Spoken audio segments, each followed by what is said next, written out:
People of Guam have reason to be concerned about our government's financial condition. August, the legislature just passed Guam's first billion-dollar budget.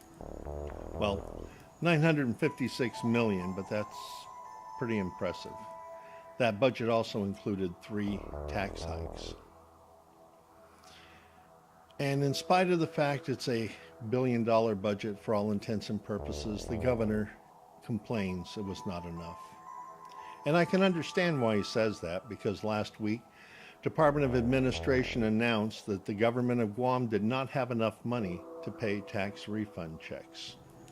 So here we are, once again, standing on the edge of the financial cliff that Puerto Rico went over in 2016.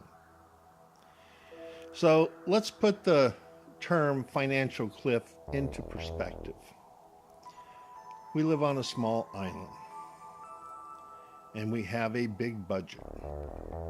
And when we break that budget down on tax per person, that budget is $5,956.89 for every man, woman, and child on Guam.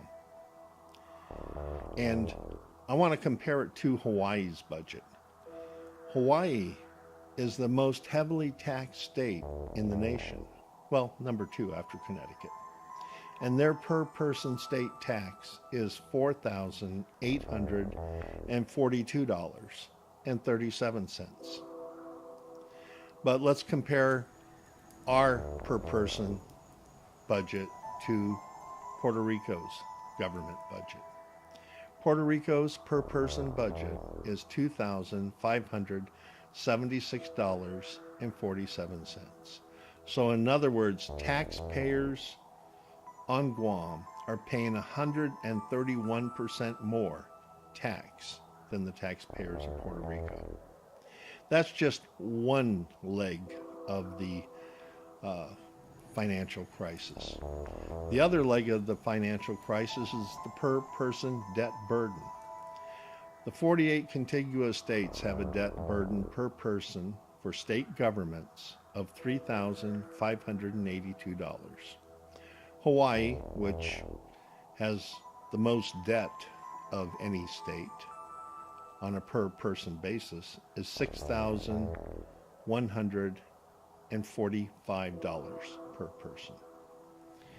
Guam is at $29,989.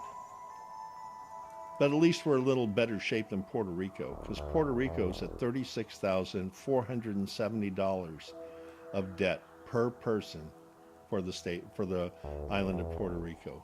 So we're $6,481 under Puerto Rico, but we're closing fast, because in the news recently, both GPA and GWA announced that they were going to be borrowing more money.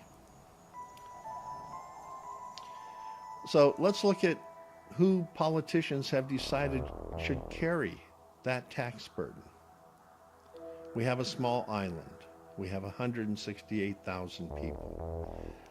66,000 of those people are employed. The rest are retired or school or disabled. And out of the 66,000 people employed, according to government statistics, only 13.4% of those employed have a personal annual income greater than $40,000. And it gets even worse when you look at it on a household basis. 60% of households, including those with dual income, have annual incomes less than $50,000. In fact, the federal government has certified Guam as an economically depressed zone, which means that all of our students are eligible for free school lunches. That's because we have a poverty-based economy. When I say a poverty-based economy, this is what I mean. 1/3 of our economy is government expenditures. And when government of Guam is late paying its bills, there's a ripple effect that goes through the rest of our economy. A friend of mine has a small business. He took a Government of Guam contract.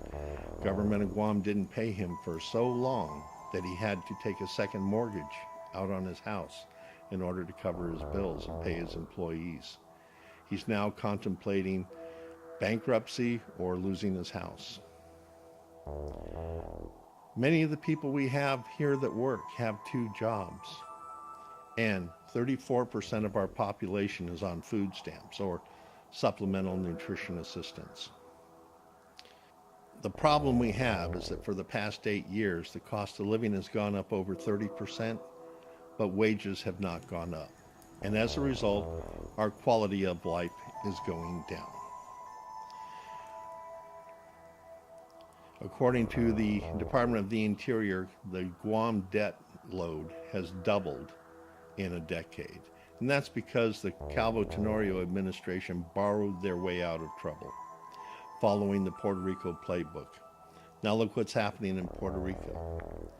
The Department of Education in Puerto Rico is closing 283 schools. And a number of government agencies are going to be sold or eliminated. You see, when you have a heavy tax burden, like we saw when the business privilege tax went from 4 to 5, that increased tax burden lowers your quality of life, because now more of your money goes to the government, less money spent on you and your family. It makes it harder to stretch the paychecks from pay period to pay period. And when the government has a heavy debt burden, it reduces the quality of the services our government can provide, because right now 1 in 5 tax dollars collected, instead of going to pay for services for the residents of Guam, goes to paying debt on the bonds. Since Puerto Rico has gone off the financial cliff, we're seeing an exodus there. More than 5,000 people a month are leaving Puerto Rico looking for better opportunities and a better quality of life. And here on Guam, about 20 families a month are leaving, searching for better opportunities and a better quality of life. And the people that are leaving are the young, the people with the most income potential, or older people with assets like houses or businesses that they're selling, and then they're taking the money out of our island and then investing it in a new life. Guam has many serious problems facing our people, but all the professional politicians seem to be doing is rearranging the deck chairs on the Titanic and ignoring the real problems completely. Since the primary election, all they do is flood the talk shows and social media demanding party loyalty over loyalty to the people. Since when did party loyalty become more important than loyalty to the people? That's what I want to know. The 2018 primary election was a total failure from a citizen point of view. Instead of a primary election ending with the best of each party offering their loyalty and service to the people of Guam, we ended up being forced to choose between 2 poor choices for governor. Both political parties are using the other candidate as a boogeyman in an attempt to scare voters into choosing what they believe, and they say it, the lesser of 2 evils. So all we hear on the radio now is party loyalists worrying about dividing the party. So the process, the primary election process, which was created by politicians for politicians to protect politicians, ends up with the people of Guam having to pick from 2 unpopular candidates to lead us for the next 4 years. The Republican candidate, Ray Tenorio, is so unpopular that it was only the Republican Party's refusal to support any other candidate that got him through the primary election, using the power of the incumbency. And we hear Republicans running around shouting, "Vote for Ray because Lou is worse." And then the Democratic candidate, Lou Leon Guerrero, is so unpopular that even spending more money than all other challengers combined, she barely led the race with a 254 vote lead. 254 votes out of more than 30,000 cast is not a mandate from the people, especially when you consider that there are integrity issues with the counting machines and still there are 907 ballots that remain to be counted. But all we hear are Democratic Party loyalists running around yelling, "Vote for Lou because Ray is worse." Since when did voting for the lesser of two bad candidates become the standard to select our leaders from? All I have to say is the 2018 primary election was not democracy's finest moment. And that's why Guam Citizens for Public Accountability is joining with Guamanians for Fair Government in sponsoring a write-in campaign to give the people of Guam another choice instead of forcing them to pick between two unpopular candidates sponsored by the political parties. The reason we're using a write-in campaign is because the primary process is controlled by politicians for politicians, and a write-in campaign will be controlled by the people and for the people. So that's where we are as voters and citizens. We have two candidates that do not represent the best of either party.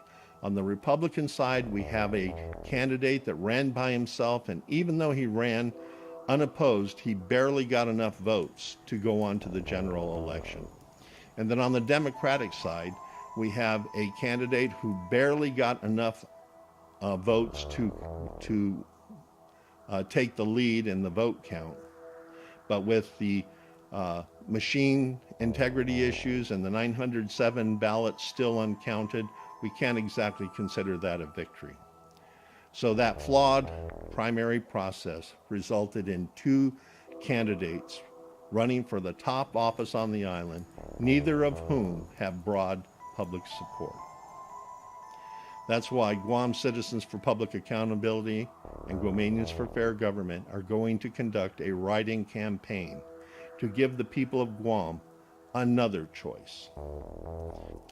Like this video, share this video, and this November, look carefully at all three candidates before making your selection on who you feel is best qualified to lead our island away from the edge of the financial cliff for the next 4 years.